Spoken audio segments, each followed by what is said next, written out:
Alright, as requested, I am making this video to kind of give you an overview of how to use this plugin. And like I've mentioned before, I have not used all the plugins that are possible. I can't possibly use all the plugins or themes that's available for WordPress, Joomla, Drupal, any other CMS or LMS. So I kind of had to look over this, and what I advise you or anyone else, if you're going to use a plugin or a theme for the first time, you definitely want to do a couple of things. Number one, you want to check the version that it is and which version it's compatible with, as well as the last time it was updated. So you can ensure that it will work or at least function properly with the theme, or at least not break other plugins or possibly the theme itself within WordPress, or even WordPress itself. So it looks like the theme that you chose is in here in plugins, and if I'm correct, that name for that plugin is Event Organizer. So you have it activated. Great.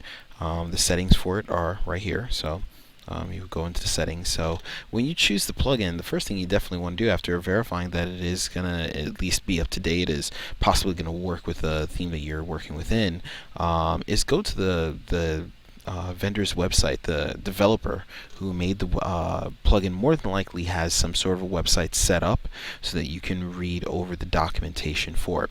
So after looking over this, I noticed that there weren't any mentioned shortcodes within here to kind of give an idea of what to do. So that was the first thing I did. I went over to this web page and kind of looked over, scoured throughout the website, and lo and behold, there's the basic usage. Kind of went over this, and you can feel free to read this at your leisure, but I would definitely recommend reading over. But the next thing you want to do is find shortcodes, and the reason for that is because you want to know how to embed or use this particular theme within your site.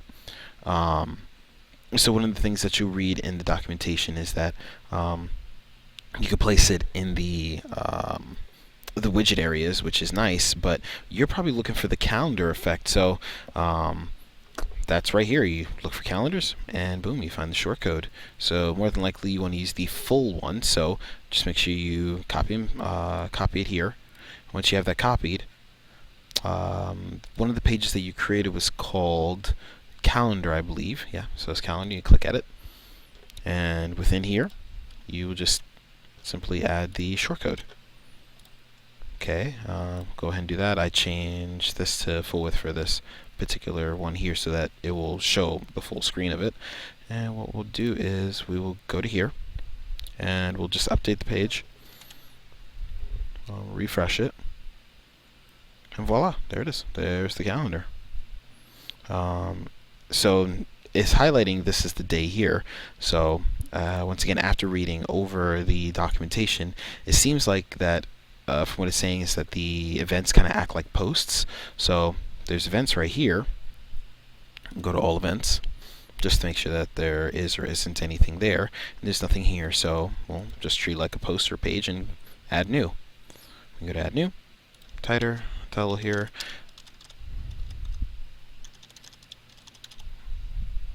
Like that. And we'll just grab some text from over here.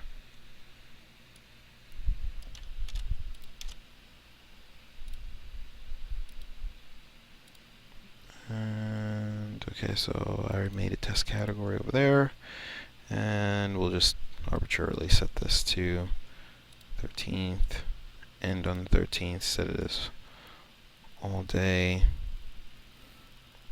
We'll make sure that discussion is turned off so that nobody can place comments on it. Click publish,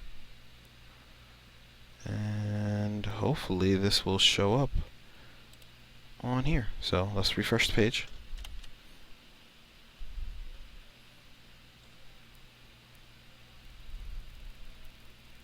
And voila, there it is. If you click on it, there we go. Alright, if you have any further questions, let me know. Thanks.